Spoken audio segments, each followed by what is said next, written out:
الله الذي نحمده ونستعينه ونستغفره ونستهديه ونتوب إليه ونعوذ بالله من شرور أنفسنا ومن سيئات أعمالنا من يهده الله فهو المهتد ومن يضلل فلن تجد له وليا مرشدا أشهد أن لا إله إلا الله وحده لا شريك له وأشهد أن محمدا عبده ورسوله صلى الله عليه وعلى آله وصحبه أجمعين. قال الله تعالى في القرآن الكريم: أعوذ بالله من الشيطان الرجيم. يا أيها الذين آمنوا اتقوا الله حق تقاته ولا تموتن إلا وأنتم مسلمون.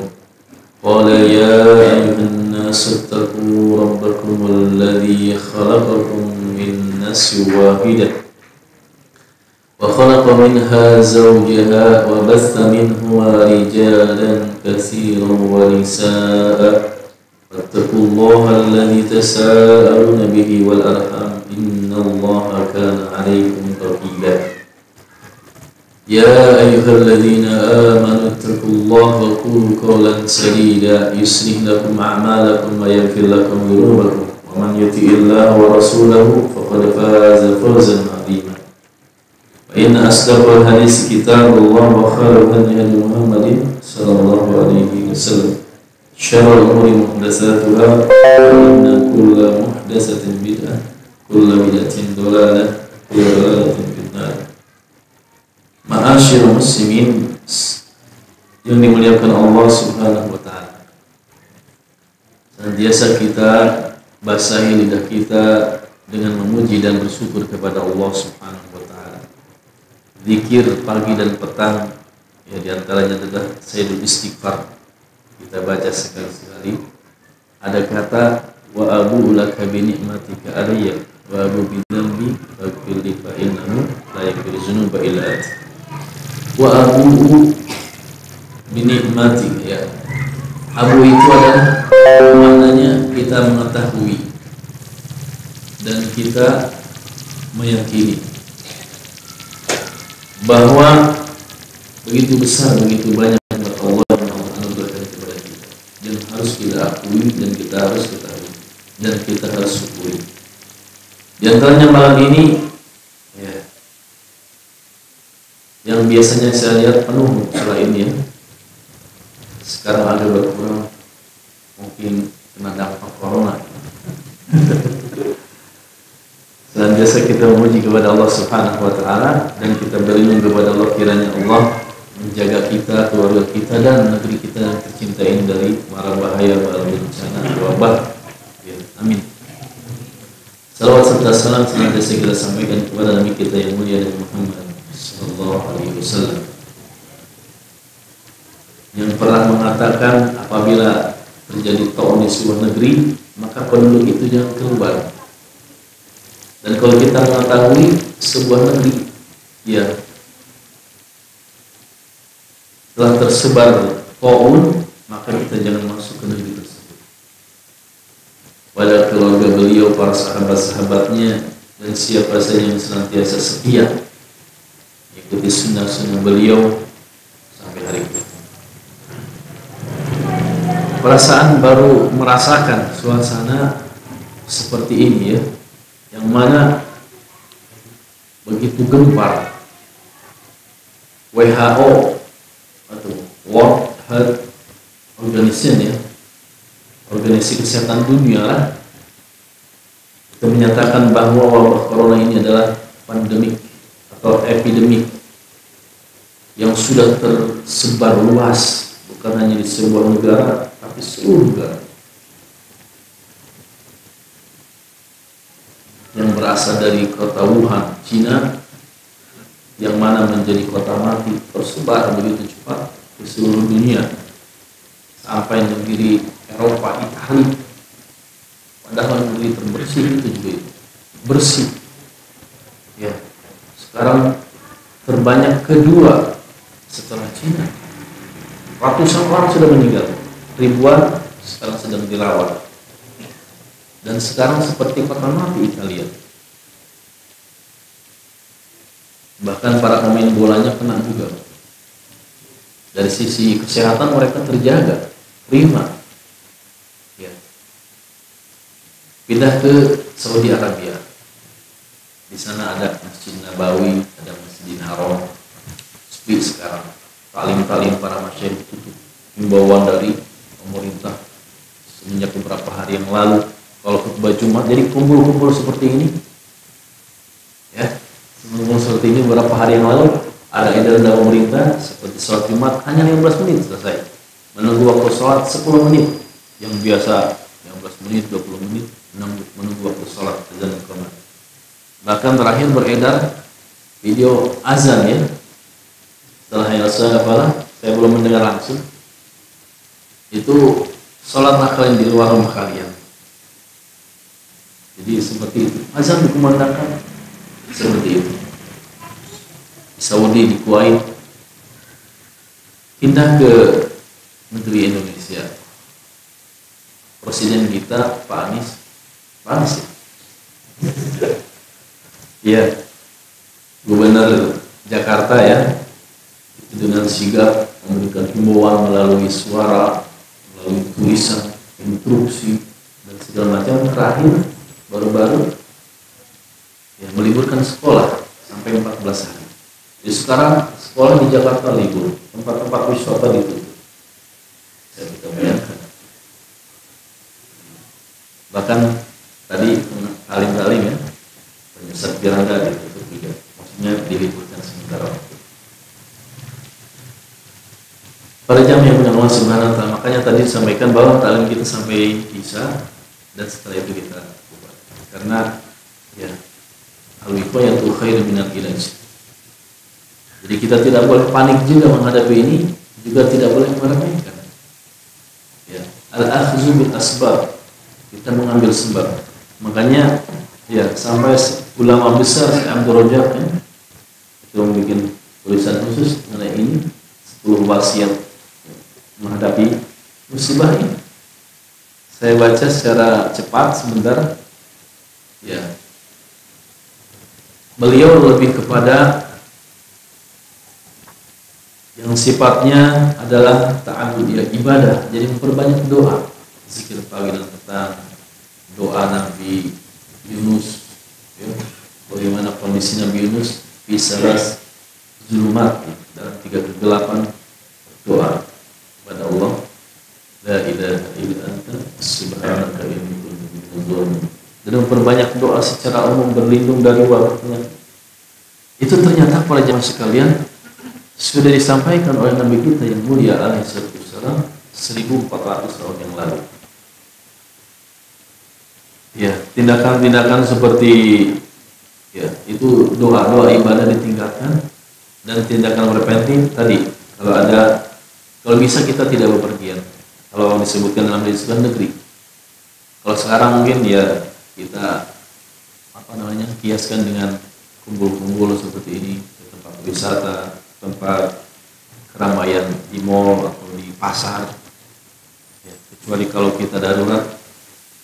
Al-akhdzu bil asbab, kita mengambil sebab, menghindari penyakit, menghindari wabah ini.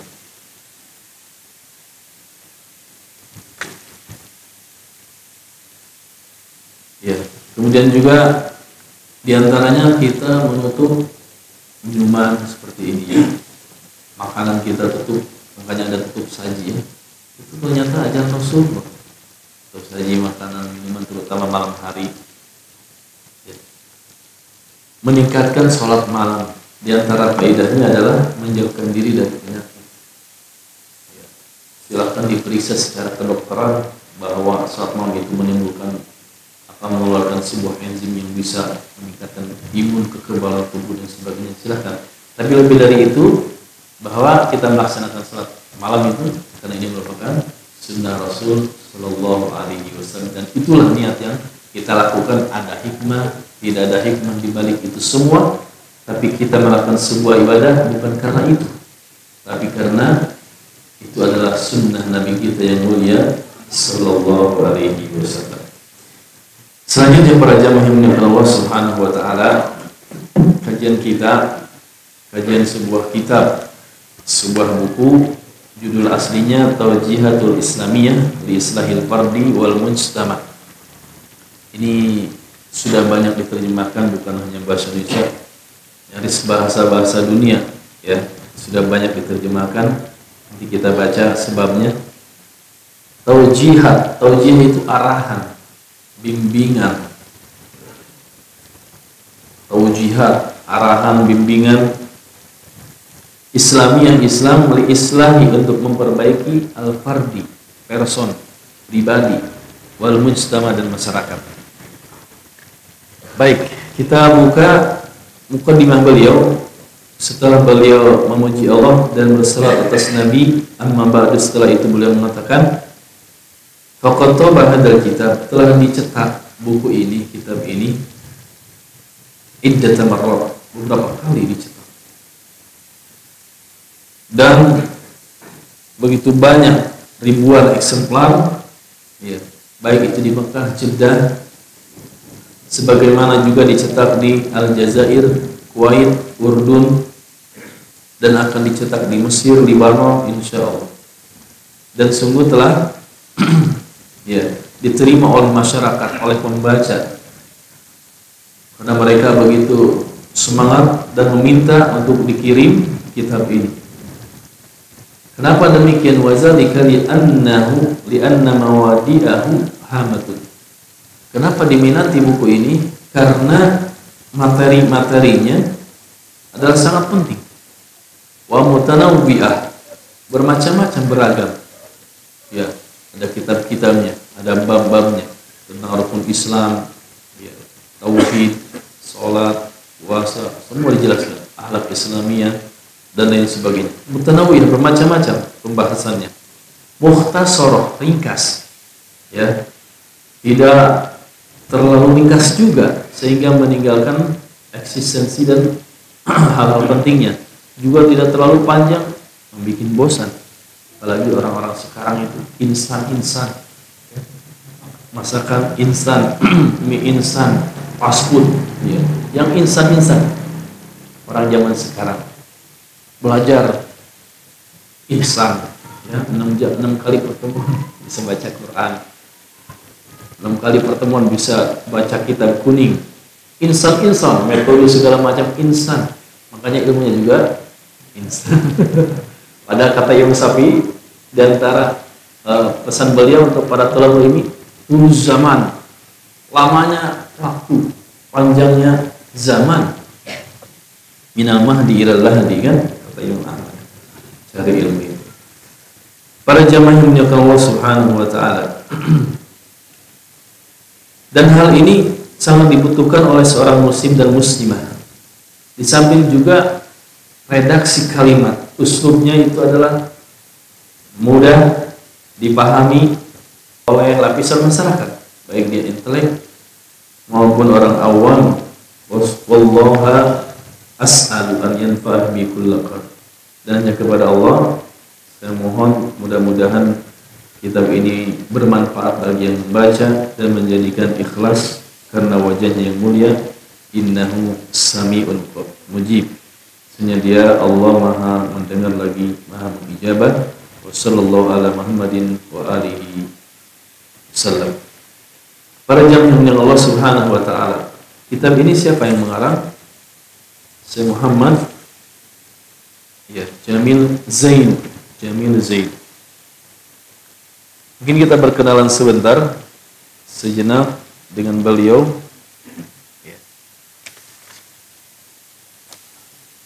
Beliau sudah meninggal tahun 2010. Sekarang 2020, 10 tahun yang lalu ya. Beliau dilahirkan di Aleppo, Suriah. Suriah kalau di zaman Nabi itu adalah di antara negeri Syam. Jadi Nabi itu 12 tahun diajak oleh pamannya berdagang, oleh pamannya Abu Thalib berdagang ke Syam. Kemudian juga berangkat ketika usia 20-an ya, bersama Maisar, perwakilan dari Khadijah, itu ke negeri Syam. Jadi negeri Syam dulu sekarang menjadi 4 negara: Suriah, Yordan, Libanon, satu lagi Palestina. Saya lupa satu lagi. Jadi diantaranya Suriah yang beliau, saya Muhammad bin Jamil Zainu, dilahirkan di Aleppo, Suriah yang sekarang menjadi kota mati setelah perang antara Syiah dengan Sunni. Jadi presiden Suriah itu Bashar al-Assad itu Syiah garis keras ekstrim dan membantai rakyatnya yang Sunni, dan mereka melawan hingga terjadilah perang di Suriah. Sampai sekarang menjadi kota mati, masih banyak bangunan tapi sudah tidak bisa digunakan. Mungkin mereka menggunakan senjata-senjata biologi, kimia dan sebagainya yang reaksi-reaksi ya atomnya sih berbahaya, sehingga sudah tidak bisa dipakai sekarang, berbahaya. Ya seperti Hiroshima Nagasaki ya, tahun 44 ya, 1944 dibom oleh sekutu yang dikomandai oleh Amerika. Hiroshima Nagasaki dibom atom, sampai sekarang itu menjadi museum saja. Dua kota itu sudah tidak bisa digunakan karena sampai sekarang masih aktif reaktor itu apanya. Ya intinya itulah berbahaya. Seperti itu juga Suriah sekarang. Kaum muslimin di sana ya, sekarang tinggal di kem-kem manusia yang tidak jelas. Makanya saya sampaikan di awal, kita bersyukur di negeri yang aman, bisa berkumpul dengan keluarga, bisa taklim dengan tenang, bisa menjalankan sholat 5 waktu di masjid dengan khusyuk. Kalau teman-teman kita, saudara-saudara kita, innamal mu'minuna ikhwah, ya, bahwasanya orang-orang itu bersaudara, saudara-saudara kita, ya, di Suriah, di Palestina sampai sekarang belum selesai. Rohingya, masalah kalau kita melihat berita tentang Rohingya, Ustaz Agus bikin buku ya, Ustaz Agus Hasan Basri tentang Rohingya, langsung beliau ke sana, meliput langsung, terbiasa, sampai nyawa beliau nyaris ya, melayang. Jadi langsung beliau ke sana, memfoto dan menginformasikan segala macam, akurasi, tingkat keilmihannya akurasi karena langsung ke lapangan. Bagaimana yang terjadi di sana? Jadi kaum muslimin di Rohingya itu harus mengungsi ke tempat yang tidak jelas. Kemana dia harus mengungsi? Dengan perbekalan yang terbatas. Kalau harus nyebrang samudra, itu samudra, bukan selat. Kalau apa namanya? Merak, Bakauni, itu selat. Ya, gelombang apa namanya? Gelombang ombaknya tidak terlalu besar. Tapi kalau ini harus melewati samudra, lautan luas, dalam, tiba-tiba ombak itu bisa meninggi seperti gunung, berbahaya. Sementara mereka harus menaik perahu yang sederhana melewati samudra, perbekalan yang seadanya, dengan sesak padat, dan tidak sedikit yang meninggal di laut. Ya. Belum lagi sudah sampai ke daratan, ternyata ditembaki, diusir lagi. Sampai ke Aceh aman, dijaga. Ke Malaysia aman. Ke tempat yang lain, Allahu Akbar. Kalau harus jalan kemana? Sampai berkilo-kilo membawa barang-barang. Saya lihat anak kecil, orang tua, bahkan ada yang menggendong orangnya mungkin orang tua atau apa. Subhanallah. Jadi kembali kita harus bersyukur. Makanya kata Nabi, unzuru ila man huwa asfal minkum. Ya, wala tanzuru ila man huwa fawqakum. Bahwa ajdaru alla tazdaru nikmatullahi alaikum. Dengan seperti ini kita akan timbul rasa syukur kita, akan terlihat begitu besar nikmat Allah kepada kita. Lihat kepada orang yang di bawah kita. Beliau dilahirkan di Aleppo, Suriah pada 1925. Ya. Beliau dalam hidupnya mengalami dua fase kehidupan. Sebelumnya beliau ya, orang sufi, Thariqah Sufiyah Saziliyah, madhabnya fikih Hanafi.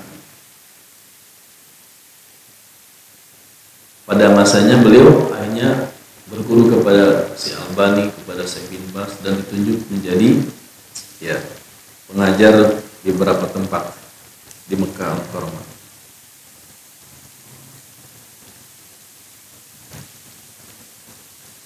Para jamaah yang Allah Subhanahu wa taala, itu sekedar perkenalan dengan beliau. Beliau meninggal tahun 2010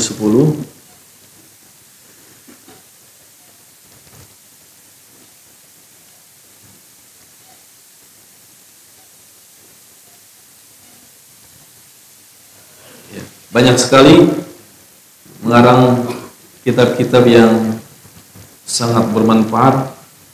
Minhajul Firqatun Najiyah sudah pernah dibahas di sini? Belum ya? Itu juga tentang masalah akidah. Minhajul Firqatun Najiyah itu sangat bagus sekali, dan banyak-banyak kitab-kitab yang lain, tulisan-tulisan beliau. Yang akan kita baca adalah Taujihatul Islamiyah li Islahil Fardhi wal Mujtama, dan sudah diterjemahkan ke dalam bahasa Indonesia. Saya pun ada di rumah terjemahannya oleh Yayasan Al-Sofa di Jakarta tahun 2010-an mungkin ya. Maka ini bagus untuk kita miliki, mudah ya didapatkannya, banyak di online kita bisa mencari, dan itu menjadi pegangan kita, dan mungkin kita akan baca buku itu secara pelan-pelan supaya bisa dipahami dengan baik. Pada jam yang benar Allah Subhanahu wa Ta'ala, kita langsung saja masuk ke pembahasan yang pertama dari buku itu. Saya ini download di internet dalam bentuk PDF aslinya bahasa Arab. Hari ini kita baca saja, masuk ke judul Al-Khasaisu Ra'isah fil Islam. Al-Khasaisu itu adalah karakteristik ya, kekhususan ya, yang mendominasi dari agama Islam. Apa sih ya, karakteristik dan kekhususan serta keistimewaan agama Islam itu? Beliau mencantumkan di sini 6 poin. Yang pertama, Al-Islam dinut tauhid. Islam itu agama tauhid.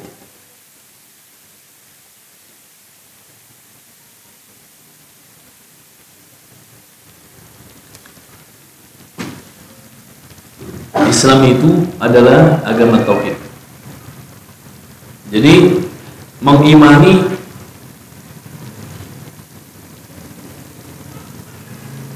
dengan adanya pencipta hanya satu untuk alam ini. Jadi meyakini bahwa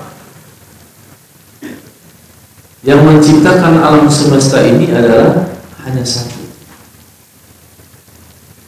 Makanya dalam Al-Quran itu, sekiranya di alam ini ada dua Tuhan, la fasadata, maka akan rusak, hancur alam semesta ini. Ini agama tauhid. Jadi Islam meyakini bahwa yang menciptakan alam semesta ini alamin, bahasa Arab. Makanya alhamdulillahi rabbil alamin, segala puji hanya milik Allah Rabbul alamin. Apa itu alamin? Siwallah wal alam, selain Allah itu adalah alam. Siwallah wal alam, ya, bumi, laut, gunung-gunung, matahari, galaksi Bima Sakti, ya, dan yang lain. Siwallah wal alam, selain Allah itu adalah alam. Maka keyakinan seperti ini hakikatan tattari'u biha kullu fakir. Maka keyakinan seperti ini, bahwa meyakini hanya satu saja menciptakan, itu adalah keyakinan yang bisa diterima, yang sangat sesuai dengan akal pikiran manusia yang digunakan. Ya, sangat diterima oleh setiap akal yang berpikir. Wahadal khaliq wal ilahul mustahiqul ibadati wahdah. Dan yang menciptakan ini adalah yang paling berhak untuk diibadahi. Makanya Al-Hafidz Ibnu Katsir menjelaskan tentang ya ayyuhan nasu budu rabbakum alladzi khalaqakum wal ladzina min qablikum la'allakum tattaqun.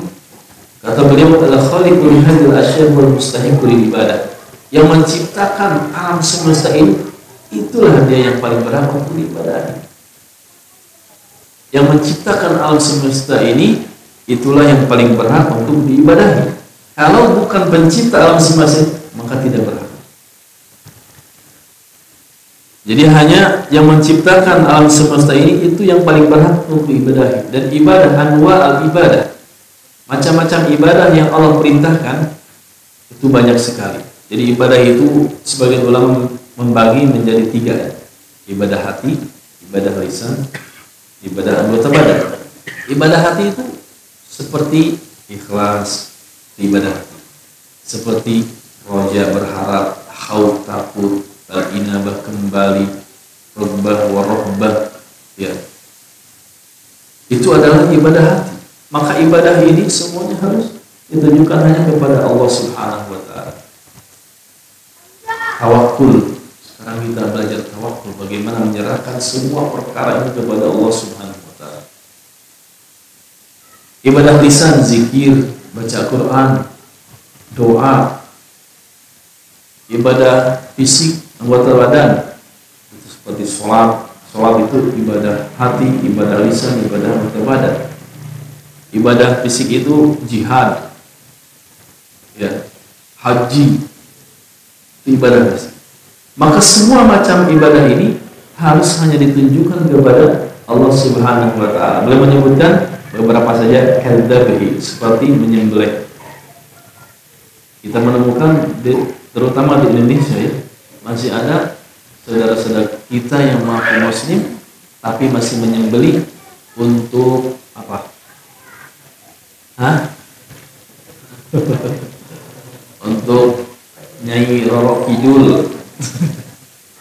Jadi setan-setan, jin-jin di Indonesia itu seleranya ini, ya, senangnya kepala, kopi pahit, kopi pahit kasih kopi pahit lagi, kopi pahit lagi. Mungkin kalau dia bisa ngomong, aduh saya kasih kopi pahit terus nggak bisa tidur nih.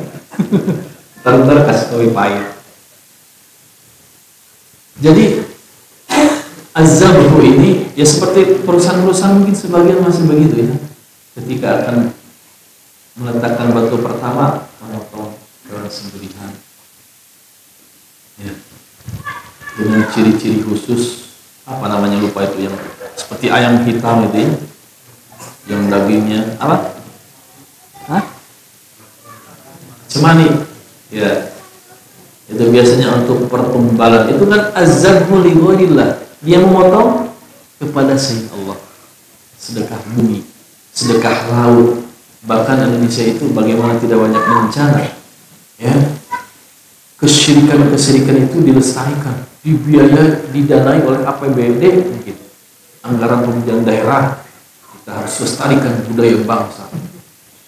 Kesyirikan, gimana tidak mengundang marah Allah. Wan nadri, bernazar, wala siyama du'a li qaulihi sallallahu alaihi wasallam. Apalagi doa, berdoa itu ibadah, kata Nabi, ad-du'a wal ibadah. Doa itu adalah ibadah para jemaah. Maka tidak boleh fala yajuzu sarfu syai'in min hali ghairillah. Maka tidak boleh memalingkan satu macam ibadah tadi, ibadah hati, lisan, ibadah anggota badan, ya, bernazar, menyembelih, berdoa kepada selain Allah. Fala yajuzu sarfu syai'in minha li ghairillah. Tidak boleh.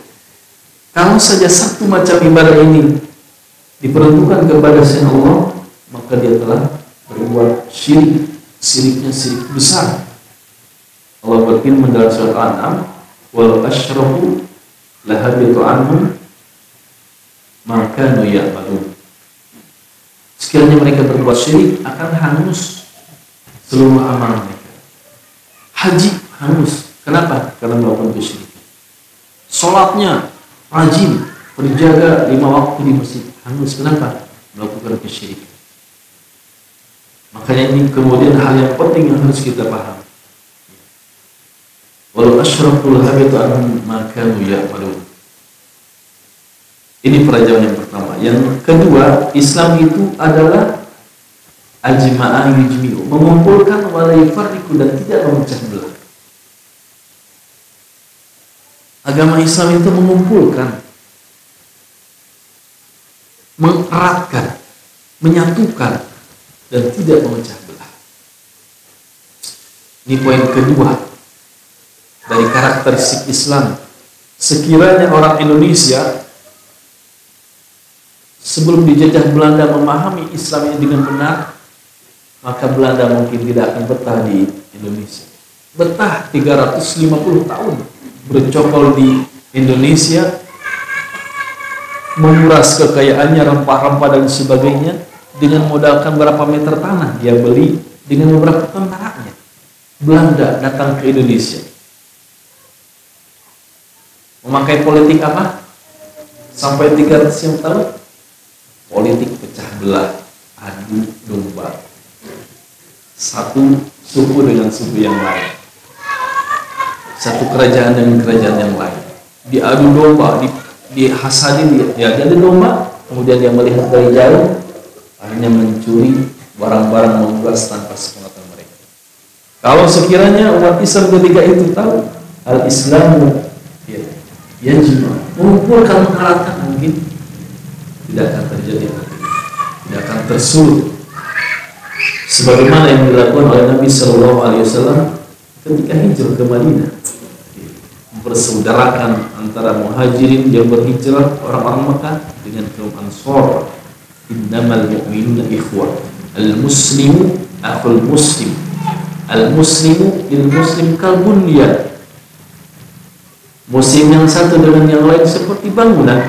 Yashuddu ba'duhum ba'do, yang saling mengokohkan, menguatkan, mengisi satu dengan yang lain. Wasyabaka asabihi sallallahu alaihi wasallam, Nabi merapatkan jari jemari beliau yang mulia alaihi wasallam. Ini kemudian yang harus kita pahami. Islam itu menyatukan, bukan memecah belah para jamaah sekalian. Bagaimana sebelum Islam datang, orang-orang kafir Quraisy kesenggol dikit, tusuk, bacok, sukunya tidak diterima, perang. Di Madinah juga Aus-Khazraj itu musuh bebuyutan. Ketika Islam datang, kemudian mereka bersatu. Al-Islamu yajmi'u wa la yufarriqu. Islam itu ya dengan mengimani semua para rasul. Amana rasul bima unzila ilaihi min rabbih.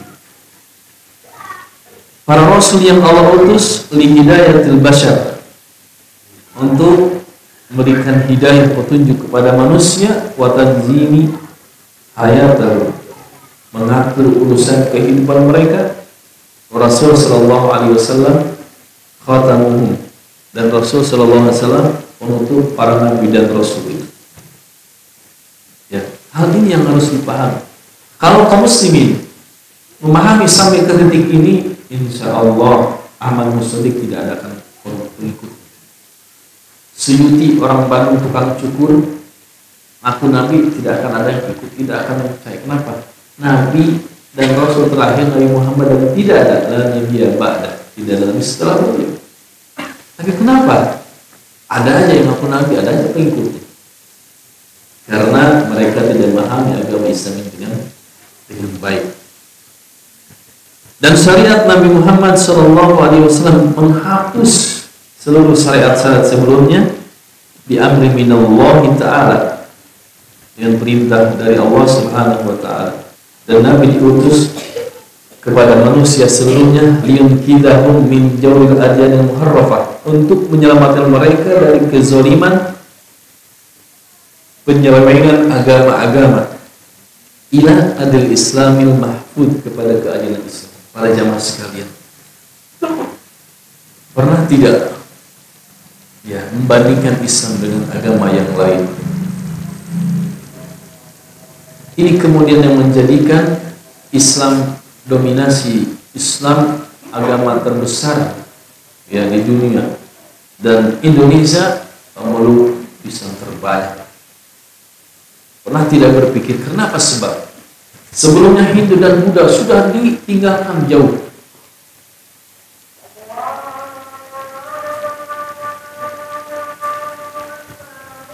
Azan dulu ya, talimnya lanjut. Terus habis itu 10 menit sholat gitu ya. Baik, kita azan dulu. Habis itu kita lanjutkan 10 menit langsung sholat.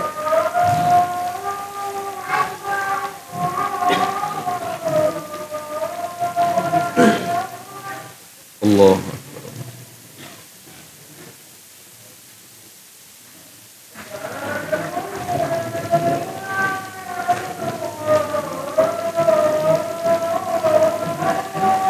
Aduh, yang mau azan? Muazin.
Asyhadu an la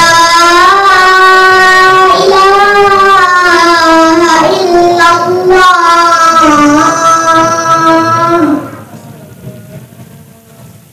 Asyhadu anna Muhammadar Rasulullah.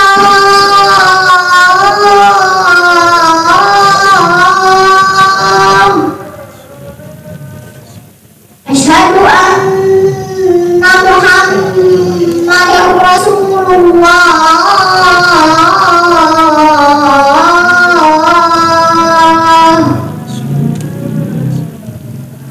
Hayya 'alas shalah.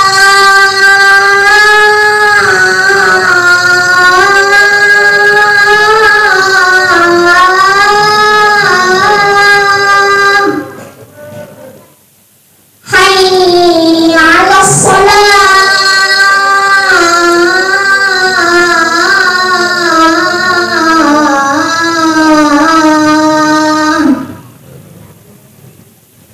Hayya 'alal falah.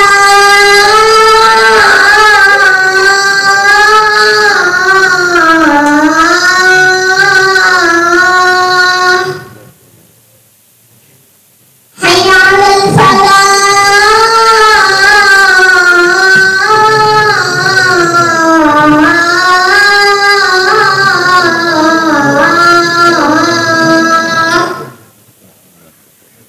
Allahu Akbar, Allahu Akbar. La ilaha illallah.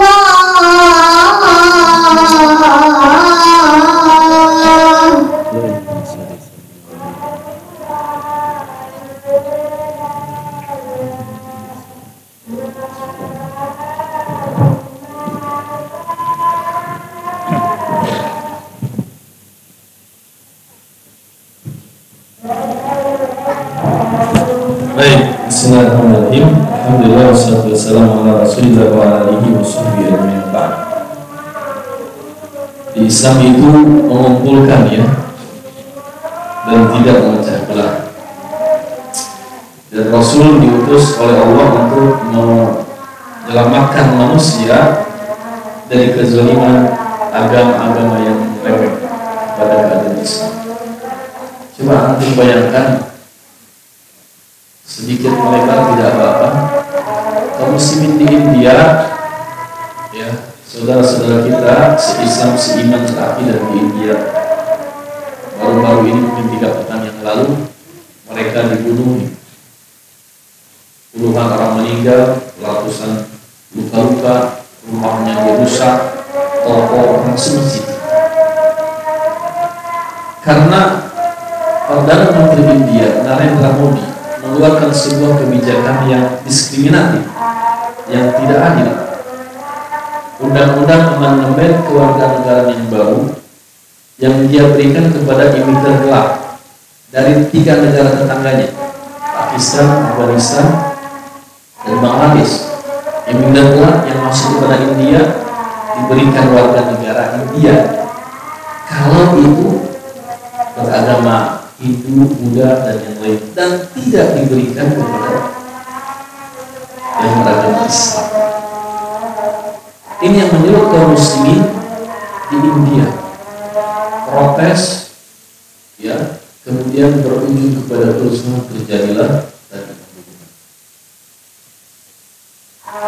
Kenapa demikian? Ya, India mengeluarkan peraturan yang diskriminatif, tidak adil pada warganya, dipicu oleh kekhawatiran agama Hindu sekarang sudah berangsur-angsur ditinggalkan.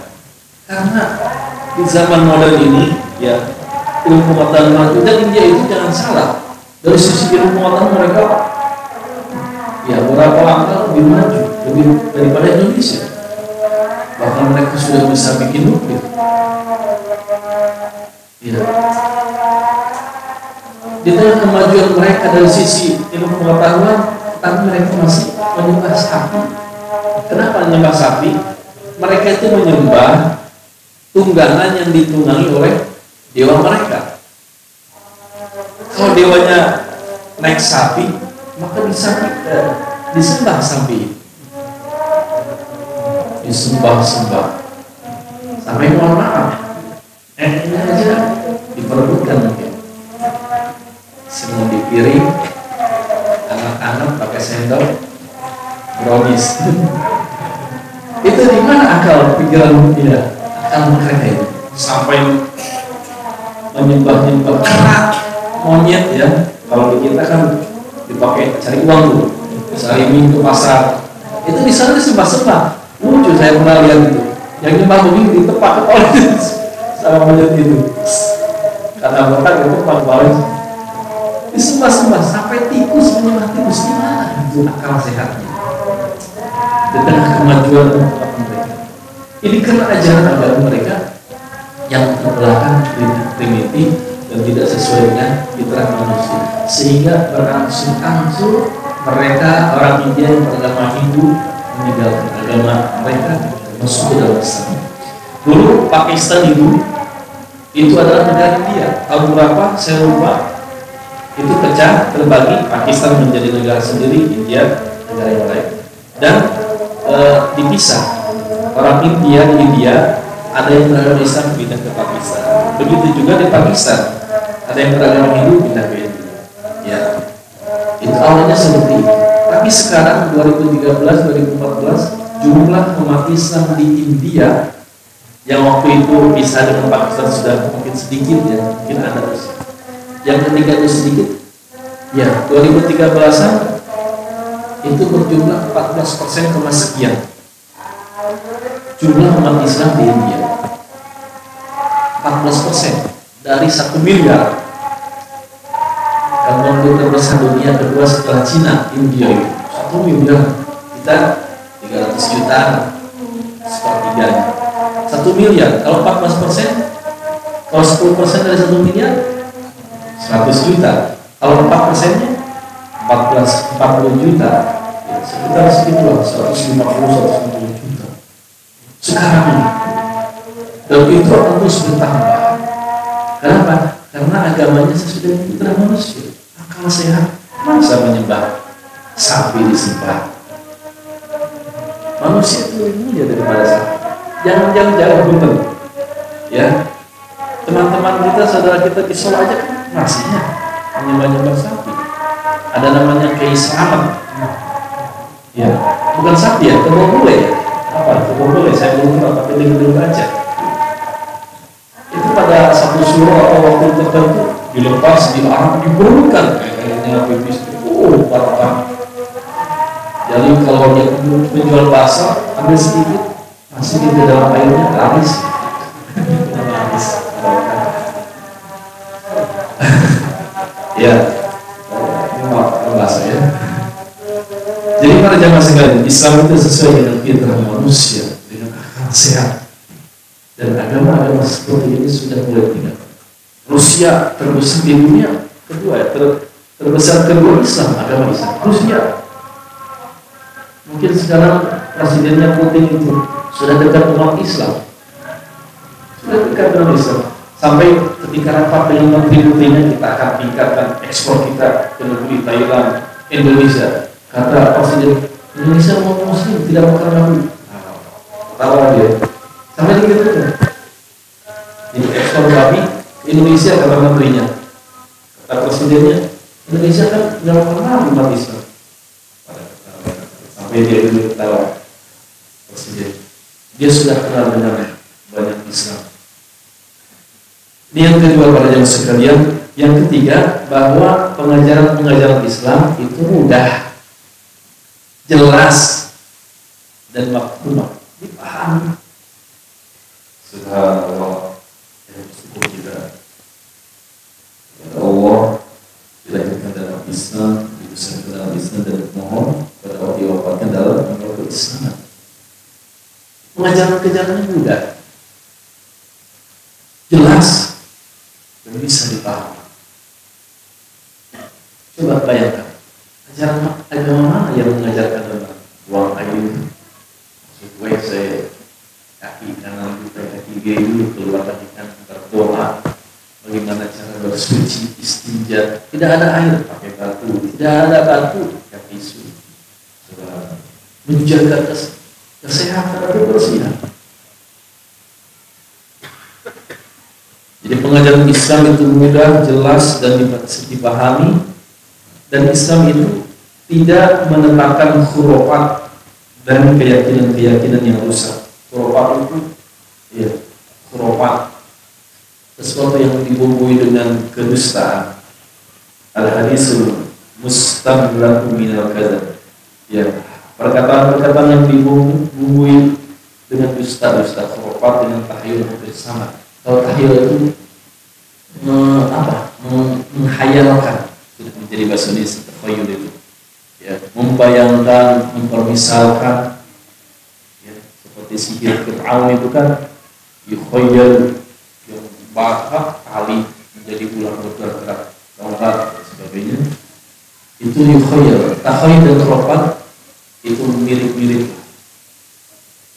Berita-berita misalkan orang hilang sekian waktu, tiba-tiba muncul, dia bilang saya disekap oleh bangsa jin dan mulutku tak syurah tajuban. Itu khurafat, takhayul. Itu yang seperti betul, itu hal takhayul. Untuk hijau mata hampir atau sampai bolong, itu khurafat takhayul. Islam tidak menetapkan hal ini. Islam tidak menetapkan hal-hal seperti ini. Para jemaah yang Allah Subhanahu wa Ta'ala, ini juga perlu dijelaskan tentang hal klinik begini, bahwa jin itu di dalam Al-Quran innahu yarakum wa qabiluhu min haitsu la tarawnahu, surat Al-An'am itu ya. Jadi jin itu bisa, jin dan qabilahnya bisa melihat kita di tempat yang tidak kita bisa melihat mereka. Dan jin itu dijelaskan dalam dalil-dalil tidak akan bisa dilihat secara bentuk asli jin sebagai seorang jin, sebagai orang sejin-jin.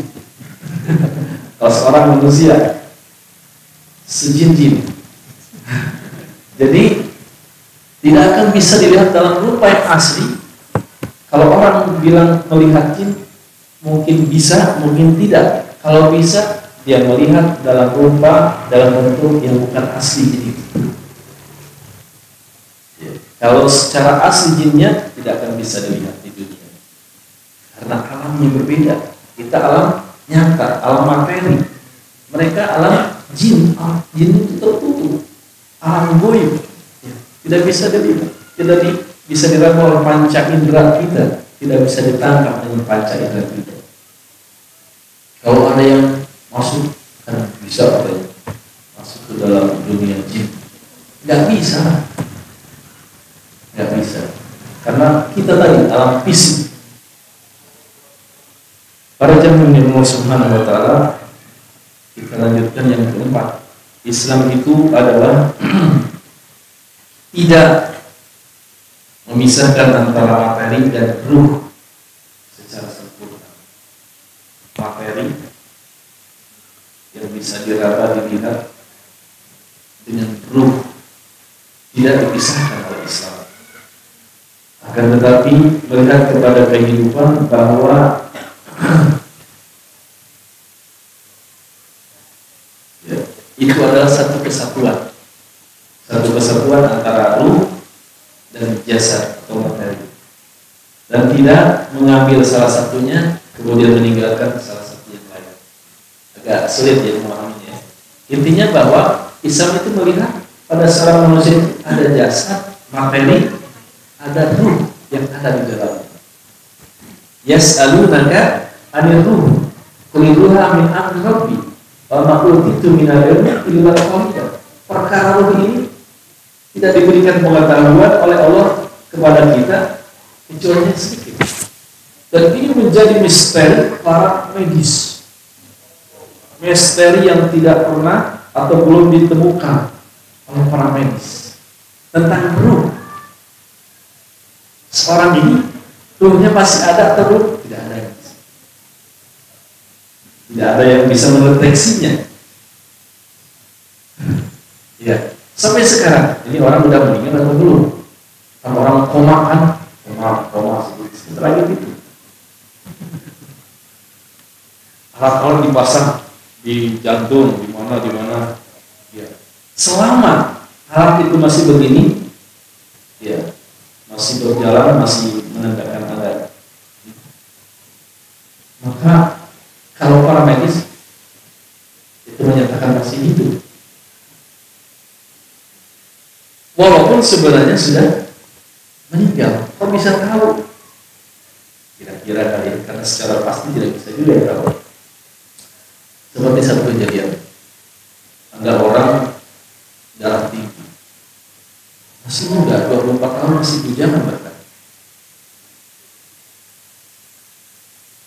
Dia mungkin lambat kontrol, sebab ya, kalau itu takdir, itu yang pertama adalah takdir. Sebabnya dia lambat kontrol dan sebagainya. Ketika sholat jatuh, dari sholat dulu jatuh, kemudian selesai sholat lurus bawa ke ini, ternyata harus dilarikan ke rumah sakit, dibawa ke rumah sakit, diperiksa, ternyata sudah ada pecah pembuluh otaknya, dan otak sudah darah itu sudah menyebar di otaknya. Harus dioperasi berapa? 40 juta keluarganya ini. Sehingga diputuskan untuk rujuk karena orang provokator itu. Itu selama beberapa hari dia tidak bergerak dalam ruangan khusus itu kan. Itu semua alat di sini, kemudian ada monitor yang menjelaskan ininya masih bergerak, ya ini. Tapi sudah tidak ada pengaruh. Makanya ketika kita jenguk, kita sampaikan ini sudah tidak ada. Tapi kalau para medis tidak bisa mencabut alat itu, kenapa? Karena masih ada menurut mereka tanda-tanda kehidupan itu. Karena kata dokter ini sudah menyebar sekian persen kepalanya, kalaupun dilakukan operasi pasti akan ada yang kena matanya segala macam, tidak akan normal segala macam dengan biaya sekian. Jadi kita melihat sudah relakan. Secara medis belum diponis mati, karena jadi diponis mati itu ketika alat itu lurus gitu kan. Tapi kalau masih ada gini-gini, ini kemudian rahasia yang tidak pernah terjadi oleh para medis tentang ruh. Ya, bukan ruh, ada ruh di dalam situ. Gimana lanjut? Dua lagi. Ya, sedikit saja. Dua lagi, bahwa Islam mengajarkan ruh at-tasawi, persamaan, wal ukhuwah bainal muslimin, dan persaudaraan, persamaan dan persaudaraan antara kaum muslimin, dan menolak strata sosial dan tingkatan sosial dan suku. Jadi Islam itu tidak ada kelas satu, tidak ada kelas satu. Ini kemudian yang diminati oleh manusia. Yang sebelumnya kan Hindu, ada kasta. Apa itu kasta? Mana? Satria. Yang paling rendah apa? Sudra. Nah, itu paling banyak. Makanya ada darah biru, ada darah merah, ada darah muda, ada darah biru. Maksudnya Raden, Mas. Nah, itu tidak boleh yang bersudra ya. Menikah dengan itu beda kelas. Di dalam Islam tidak mengenal itu. Semuanya sama di hadapan Allah. Makanya dalam surat Al-Hujurat ayat yang ke-13 Allah berfirman, ya ayyuhan nas inna khalaqnakum min dzakarin wa untha wa ja'alnakum syu'uban wa qabaila lita'arafu. Wahai manusia, seluruh manusia, kami jadikan kalian dari laki-laki perempuan, berbangsa-bangsa, bersuku-suku. Di Indonesia saja ada suku Jawa, suku Sunda, Sumatera Barat, dan sebagainya. Kemudian Allah berfirman melanjutkan ayat itu, inna akramakum indallahi atqakum. Sebenarnya yang paling mulia di antara kalian si Allah yang paling takwa. Makanya di masjid terlihat tidak ada pejabat, tidak ada rakyat biasa, sama semuanya di hadapan Allah sama. Ini kemudian agama Islam yang menjadi istimewa, termasuk karakteristik agama Islam, semuanya manusia sama di hadapan Allah, yang paling bertakwa itulah yang paling mulia di sisi Allah. Fala tuzakku anfusakum wa a'lamu biman ittaqa. Dan tidak ada yang tahu yang paling bertakwa kecuali dia, Allah Subhanahu wa taala. Jangan kemudian dengan amal ibadah yang sudah kita lakukan, ilmu yang sudah kita kuasai, kemudian kita merasa lebih bertakwa dari yang tidak tahu. Fala tuzakku anfusakum wa a'lamu biman ittaqa. Allah yang paling tahu siapa yang lebih bertakwa di antara kalian. Yang tidak boleh sombong dengan amal ibadah yang sudah kita lakukan. Tidak boleh putus asa dengan dosa yang sudah banyak menimpa kita. Inna akramakum indallahi atqakum. Ini kemudian menjadi karakteristik istimewa dari Islam. Yang terakhir, yang keenam, Islam itu ya tidak ada kekuasaan seperti kekuasaan pendeta ya, monopoli agama.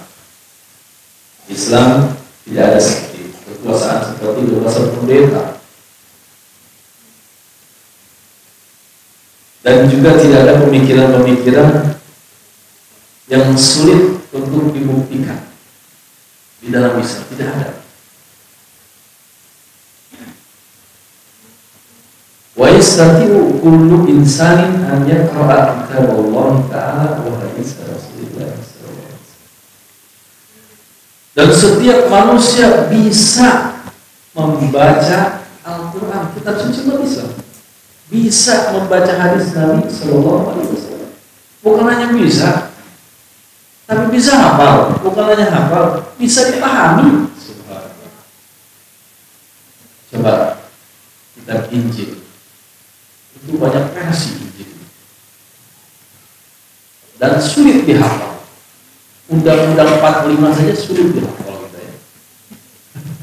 Nggak tahu di Pancasila ada yang tidak hafal. Baca 5, ada 5 poinnya. Dulu kita hafal, diulang-ulang setiap baca. Nah, Islam itu kitab sucinya Al-Quran, bisa dibaca. Jangankan orang dewasa, anak kecil bisa baca Quran, bisa. Itu keistimewaan Islam. Subhanallah, walaqad yassarna al-Qur'ana lidzikri fahal min muddakir. Diulang 4 ayat dalam surat Al-Qamar. Ini menjadi karakteristik agama Islam, bahwa setiap insan manusia bisa membaca Al-Quran, bahkan orang kafir sekalipun. Terjemahan. Dan itu yang memasukkan mereka terhadap Islam, membaca Al-Quran. Mereka masuk Islam karena pengetahuan mereka tentang keistimewaan Islam. Makanya kata mereka, kalau saya bertemu dulu umat Islam, mungkin saya nggak jadi masuk Islam. Paham kan? Ya, karena umat Islam sudah jauh meninggalkan ajarannya yang nyuri umat Islam, korupsi umat Islam. Makanya mereka bilang, kalau sekiranya saya ketemu dulu umat orang Islam, mungkin saya nggak jadi masuk Islam. Untung saya tidak ketemu dulu, tapi baca dulu Al-Quran. Tertarik masuk Islam. Yang terbelakang sekarang umat Islam. Ya Allah, bohong. Nah, para jamaahnya Allah Subhanahu wa Ta'ala dan bisa membaca hadis Nabi Sallallahu Alaihi Wasallam, bahkan mudah dipahami dengan pemahaman salafus salih, pemahaman yang benar. Kemudian bisa dipraktekkan dalam kehidupan sehari-hari para jamaahnya Allah Subhanahu wa Ta'ala. Ajaran itu mudah, gampang. Al-Quran bisa dibaca dengan mudah, hadis bisa dibaca dengan mudah, bisa dipahami dan diamalkan dalam kehidupan mereka, sehingga kehidupan mereka terpilih dengan hidayah, dengan nur dari Allah Subhanahu wa Ta'ala. Ini perjalanan Allah Subhanahu wa Ta'ala yang disampaikan, mudah-mudahan Allah Subhanahu wa Ta'ala senantiasa memberikan hidayah taufiknya. Hidayah itu ada dua, hidayah taufik syar'i, bagaimana kita mengetahui, bagaimana kita memahami sebuah ilmu urusan agama kita, dan hidayah taufik, bagaimana kita bisa mengamalkan apa yang sudah kita pahami, apa yang sudah kita ilmui dengan baik, dengan maksimal. akan ahli hidayah kepada Allah Subhanahu wa taala. Aku qouli hadza wa astaghfirullah li wa lakum. Subhanakallahumma wa bihamdika asyhadu an la ilaha illa anta astaghfiruka wa atubu ilaik. Assalamualaikum warahmatullahi wabarakatuh.